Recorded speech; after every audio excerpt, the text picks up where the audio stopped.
जिस उपदेश से राम जी को राजकुमार भगवान राम बने, वो उपदेश आप सुन रहे हैं। कितना ऊंचा ग्रंथ है। इसको वाल्मीकि रामायण भी बोलते, योग वशिष्ठ महारामायण भी बोलते। राम तीर्थ ने इसी का बार बार अध्ययन किया था। ये आप भी शांत हो जाएंगे परमात्मा में, दूसरों को भी शांति देने की क्षमता देने वाला ये सदग्रंथ है। इसको वेदांत का सिद्धांत ग्रंथ बोलते हैं। दूसरे होते प्रक्रिया ग्रंथ। ये करके फिर कब वो आचार्य बनो तब समझो, ये तो थोड़ा पढ़ो और फिर वही सिद्धांत की बात। तो बार बार योग वशिष्ठ महारामायण विचारने योग। ओम श्री सद्गुरु परमात्मने नमः। श्री वशिष्ठ जी बोले, हे रामचंद्र जी, यह संसार बड़ा गंभीर है, इसका तरना कठिन है। जिसको इससे तरने की इच्छा हो उसका यह कर्तव्य है कि वेदांत का अध्ययन, प्रणव का जप और चित्त को स्थिर करे। जब ऐसा उपाय करे तब ईश्वर उस पर प्रसन्न होंगे और उसके हृदय में विवेक उत्पन्न होगा, जिससे संसार असत्य प्रतीत होगा और संत जनों का संग प्राप्त होगा। संत जनों का आचार शुभ है। वे परम शांत, गंभीर और ऊंचे अनुभव रूपी फल से युक्त वृक्ष हैं। उनके यश, कीर्ति और शुभ आचार फूल और पत्ते। ऐसे संत जनों की संगति जब प्राप्त होती है तब जगत के राग द्वेष रूपी तम मिट जाते हैं। जैसे किसी मजदूर के शीश पर बोझ हो और वह तपन से दुखी हो, पर वृक्ष की शीतल छाया प्राप्त होने पर वह शीतल होता है, फल खाकर तृप्त होता है और थकान का कष्ट दूर हो जाता है, वैसे ही संतों के संग से मनुष्य सुख को प्राप्त होता है। जैसे चंद्रमा की किरणों से मनुष्य शीतल होता है, वैसे ही संतजनों के वचन से शांति प्राप्त होती है। हे रामचंद्र जी, संतजनों की संगति करने से पाप दग्ध हो जाते हैं। जो पुरुष सकाम होकर तप, यज्ञ और व्रत करते हैं, उनकी संगति न कीजिए, क्योंकि वे ऐसे हैं जैसे यज्ञ का खंभा पवित्र होता है परंतु उसकी छाया कुछ नहीं। इससे उसके नीचे कोई सुख नहीं पाता। हे रामचंद्र जी, सब सकाम कर्म जन्म मरण देने वाले हैं। यद्यपि जिज्ञासु भी यज्ञ, व्रत और तप करते हैं तो भी वे उनसे श्रेष्ठ है, क्योंकि निष्काम है। उनको विषयों में निरसता है और उनका आचार शुभ है। हे राघव, ऐसे जिज्ञासु की संगति विशेष अच्छी है, जिसकी चेष्टा की सब कोई स्तुति करते हैं और वह सबको सुखदायक लगती है। जो जिज्ञासु के समान नवनीत, कोमल, सुंदर और स्निग्ध होता है, उसी को संतों की संगति प्राप्त होती है।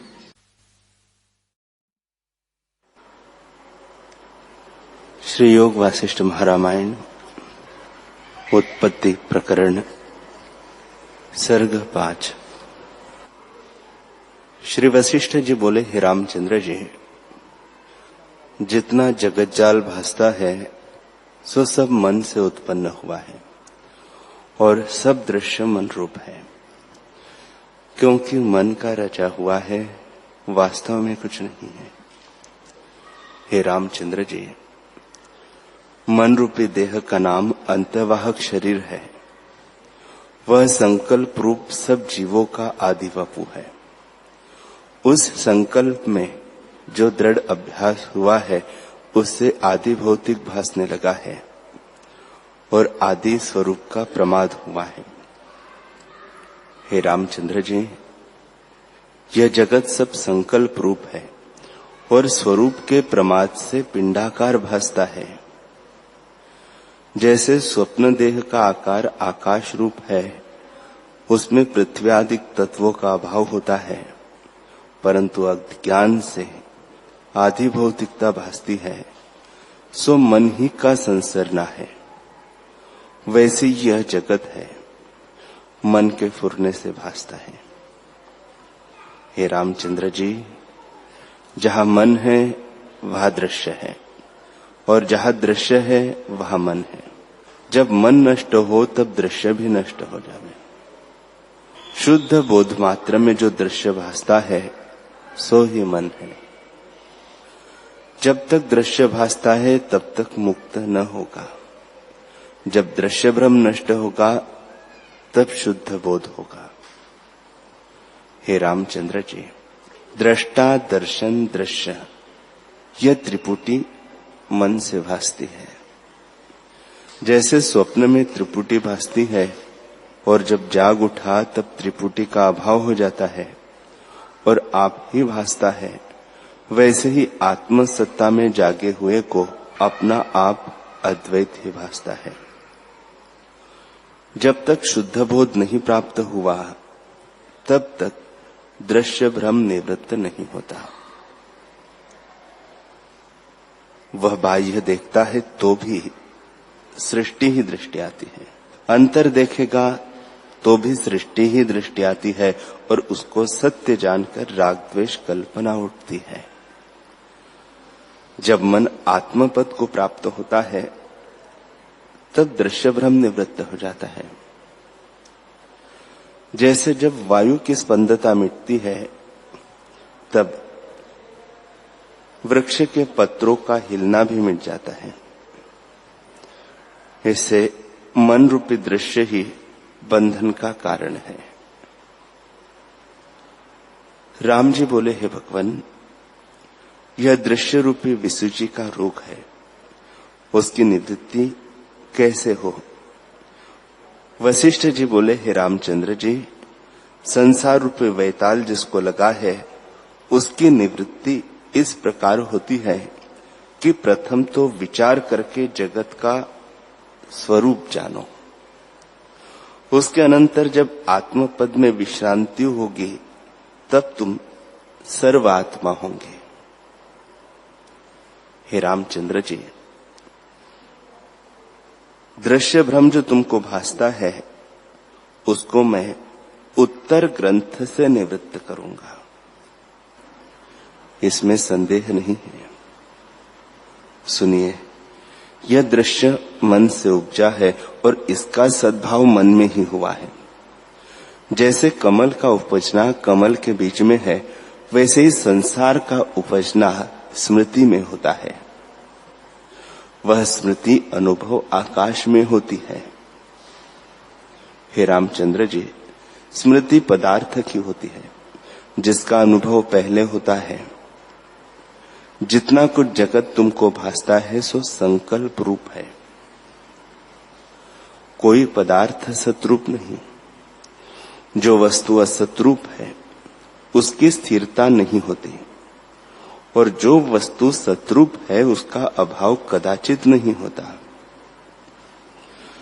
जितना कुछ प्रपंच भासता है सो असत रूप है, मन के चिंतन से उत्पन्न हुआ है।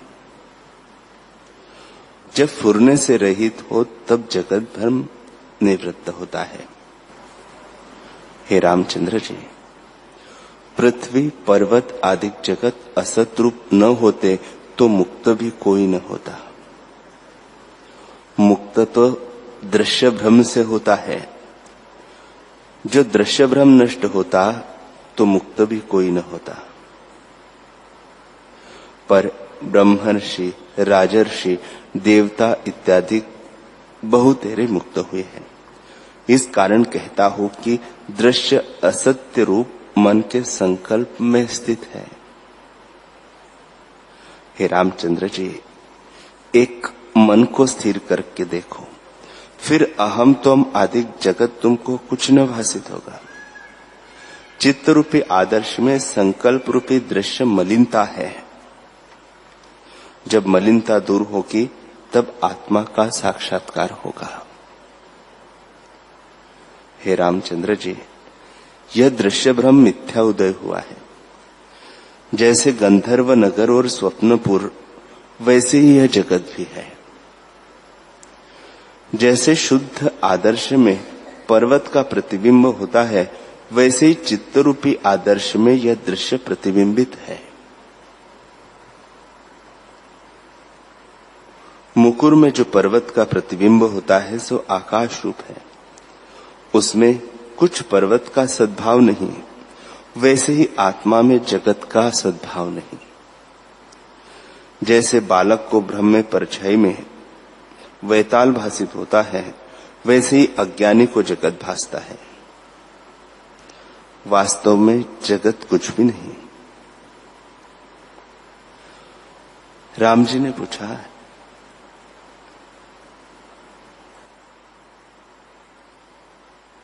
हे रामचंद्र जी, न कुछ मन उपजा है और न कुछ जगत उपजा है, दोनों असत रूप है। जैसे आकाश में दूसरा चंद्रमा भासता है, वैसे ही आत्मा में जगत भासता है। जैसे आकाश अपनी शून्यता से और समुद्र जल से पूर्ण है, वैसे ही ब्रह्म सत्ता अपने आप में स्थित और पूर्ण है, और उसमें जगत का अत्यंत अभाव हुआ है। हे भगवान, आपके वचन ऐसे है जैसे कहिए कि बंध्या के पुत्र ने पर्वत चूर्ण किया।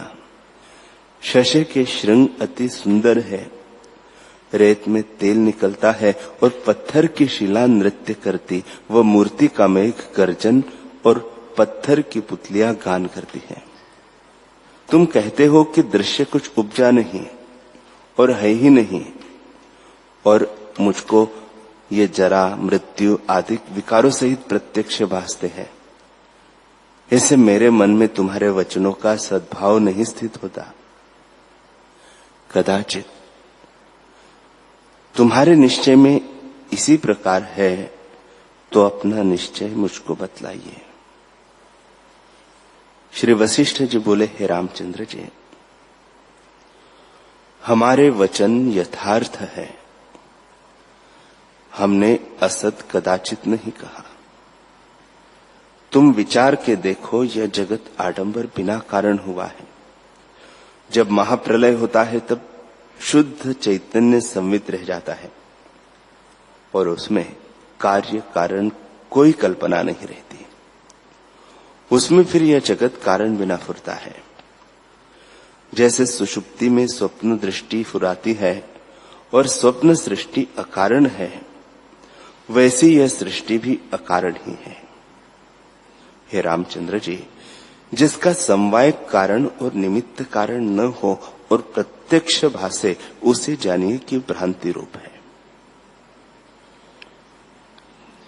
जैसे तुमको नित्य स्वप्न का अनुभव होता है और उसमें नाना प्रकार के पदार्थ कार्य कारण सहित भासते हैं, पर कारण बिना है, वैसे ही यह जगत भी कारण बिना है। इससे आदि कारण बिना ही जगत उपजा है। जैसे गंधर्व नगर, संकल्पपुर और आकाश में दूसरा चंद्रमा भासता है, वैसे ही यह जगत भासता है। कोई पदार्थ इसमें सत नहीं। जैसे स्वप्न में राजमहल और नाना प्रकार के पदार्थ भासते हैं, सो किसी कारण से तो नहीं उपजे, केवल आकाश रूप मन के संसरने से सब भासते हैं। वैसे यह जगत चित्त के संसरने से भासता है। जैसे स्वप्न में और स्वप्न भासता है और फिर उसमें और स्वप्न भासता है, वैसे यह जगत भासता है। और वैसे ही जगत जंजाल मन की कल्पना से भासता है। हे रामचंद्र जी, चलना, दौड़ना, देना, लेना, बोलना, सुनना, रुंधना इत्यादि विषय और राग द्वेष विकार सब मन के फुरने में है। आत्मा में कोई विकार नहीं। जब मन उपशम होता है तब सब कल्पनाएं निवृत्त हो जाती है। इससे संसार का कारण मन ही है।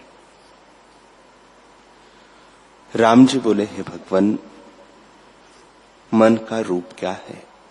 वह तो माया रूप है। इसका होना जिससे है सो कौन पद है?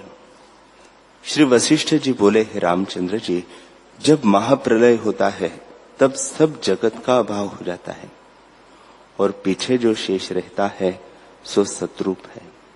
सर्ग के आदि में भी सतरूप होता है, उसका नाश कदाचित नहीं होता। वह सदा प्रकाश रूप परम देव, शुद्ध परमात्मा तत्व, अज, अविनाशी और अद्वैत है। हे रामचंद्र जी, उसको वाणी नहीं कह सकती, वही पद जीवन मुक्त पाता है। हे राघव, आत्मा अधिक शब्द कल्पित है, स्वाभाविक कोई शब्द नहीं प्रवर्तता। शिष्य को बताने के लिए शास्त्रकारों ने देव के बहुत नाम कल्पे हैं। मुख्य तो देव को पुरुष कहते हैं, वेदांतवादी उसी को ब्रह्म कहते हैं और विज्ञानवादी उसी को विज्ञान से बोध कहते हैं। कोई कहते हैं कि निर्मल रूप है, शून्यवादी कहते हैं शून्य ही शेष रहता है। कोई कहता है प्रकाश रूप है, जिसके प्रकाश से सूर्य आदि प्रकाशते हैं। एक उसको वक्ता कहते हैं कि आदिदेव का वक्ता वही है, और स्मृतिकर्ता कहते हैं कि सब कुछ वह स्मृति से करने वाला है और सब कुछ उसकी इच्छा से हुआ है। इससे सबका कर्ता सर्व आत्मा है। हे रामचंद्र जी, इसी तरह अनेक नाम शास्त्रकारों ने कहे हैं। इन सबका अधिष्ठान परम देव है और अस्थि आदि षड विकारों से रहित शुद्ध चैतन्य और सूर्यवत प्रकाश रूप वही देव सब जगत में पूर्ण हो रहा है। हे रामचंद्र जी, आत्मा रूपी सूर्य है और ब्रह्मा, विष्णु, रुद्र आदि उसकी किरणें हैं। ब्रह्म रूपी समुद्र में जगत रूपी तरंग बुदबुदे होकर लीन होते हैं और सब पदार्थ उस आत्मा के प्रकाश से प्रकाशते हैं। जैसे दीपक अपने आप से प्रकाशता है और दूसरों को भी प्रकाश देता है, वैसे ही आत्मा अपने प्रकाश से प्रकाशता है और सबको सत्ता देने वाला है। हे रामचंद्र जी, वृक्ष आत्म सत्ता से उपजता है, आकाश में शून्यता उसी की है और अग्नि में उष्णता, जल में द्रवता और पवन में स्पर्श उसी का है। निदान सब पदार्थों की सत्ता भी वही है। हे रामचंद्र जी, वृक्ष आत्म सत्ता से उपजता है, आकाश में शून्यता उसी की है और अग्नि में उष्णता, जल में द्रवता और पवन में स्पर्श उसी का है। निदान सब पदार्थों की सत्ता वही है। मोरों के पंखों में रंग आत्मसत्ता से ही हुआ है, पत्थर में मूंगा और पत्थरों में जड़ता उसी की है। स्थावर जंगम जगत का अधिष्ठान रूप वही ब्रह्म है। हे रामचंद्र जी, आत्मरूपी चंद्रमा की किरणों से ब्रह्मांड रूपी त्रसरेणु उत्पन्न होती है। वह चंद्रमा शीतलता और अमृत से पूर्ण है।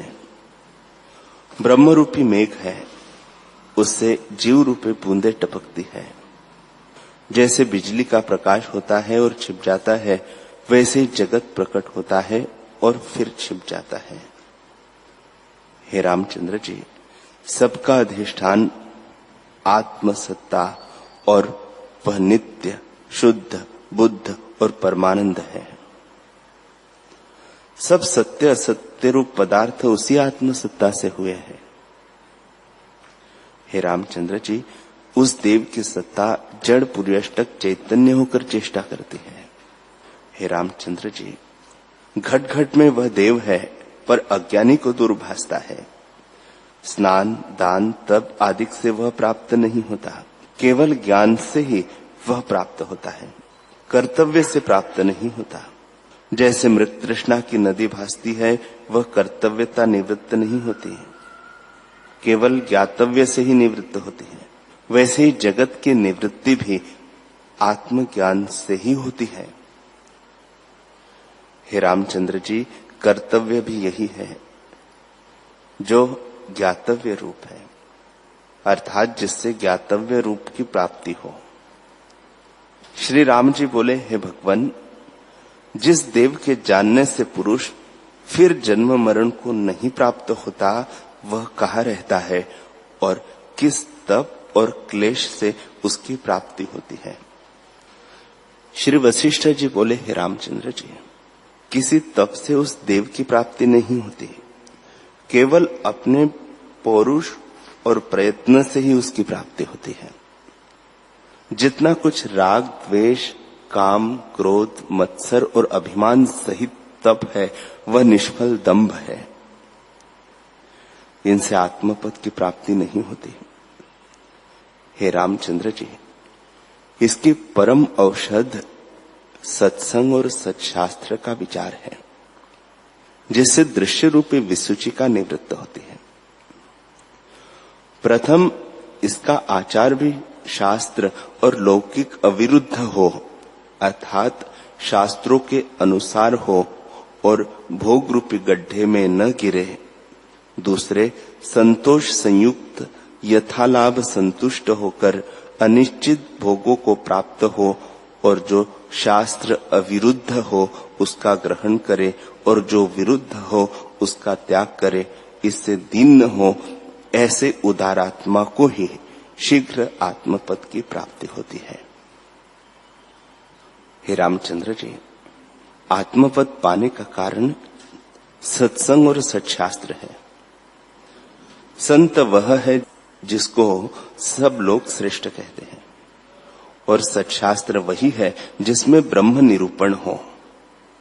जब ऐसे संतों का संग और सत्शास्त्रों का विचार हो तो शीघ्र ही आत्मपद की प्राप्ति होती है। जब मनुष्य श्रुति विचार द्वारा अपने परम स्वभाव में स्थित होता है, तब ब्रह्मा, विष्णु और रुद्र भी उस पर दया करते हैं और कहते हैं कि यह पुरुष पर ब्रह्म हुआ है। हे रामचंद्र जी, संतों का संग और सत्शास्त्रों का विचार निर्मल करता है और दृश्य रूप मैल का नाश करता है। जैसे निर्मली रेत से जल का मैल दूर करती है, वैसे ही वह पुरुष निर्मल और चैतन्य हो जाता है। इतना सुन राम जी ने पूछा, हे भगवान, वह देव जो तुमने कहा कि जिसके जानने से संसार बंधन से मुक्त होता है, कहाँ स्थित है और किस प्रकार मनुष्य उसको पाता है? श्री वशिष्ठ जी बोले, हे रामचंद्र जी, वह देव दूर नहीं, शरीर ही में स्थित है। नित्य चिन्मात्र, सबसे पूर्ण और सर्व विश्व से रहित है। चंद्रमा को मस्तक में धरने वाले सदाशिव, ब्रह्मा जी और विष्णु और इंद्र आदि, बल्कि सब जगत चिन्मात्र रूप है। राम जी बोले, हे भगवान, यह तो अज्ञानी बालक भी कहते हैं कि आत्मा चिन्मात्र है, तुम्हारे उपदेश से क्या सिद्ध हुआ? वशिष्ठ जी बोले, हे राघव, इस विश्व के चेतन जानने से तुम संसार समुद्र को नहीं लांघ सकते। इस चेतन का नाम संसार है। चेतन जीव है, संसार नाम रूप है। इससे जरा मरण रूप तरंग उत्पन्न होते हैं, क्योंकि अहम से दुख पाता है। हे रामचंद्र जी, चैतन्य होकर जो चेतता है सो अनर्थ का कारण है, और चेतन से रहित जो चैतन्य है वह परमात्मा है। उस परमात्मा को जानकर मुक्ति होती है, तब सब चेतनता मिट जाती है।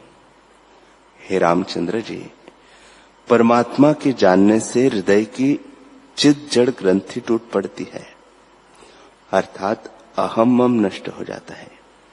तब संशय छेदे जाते हैं और सब कर्म क्षीण हो जाते हैं।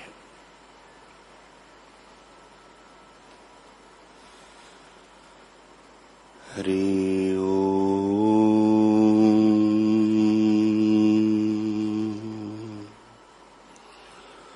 हरि ओम।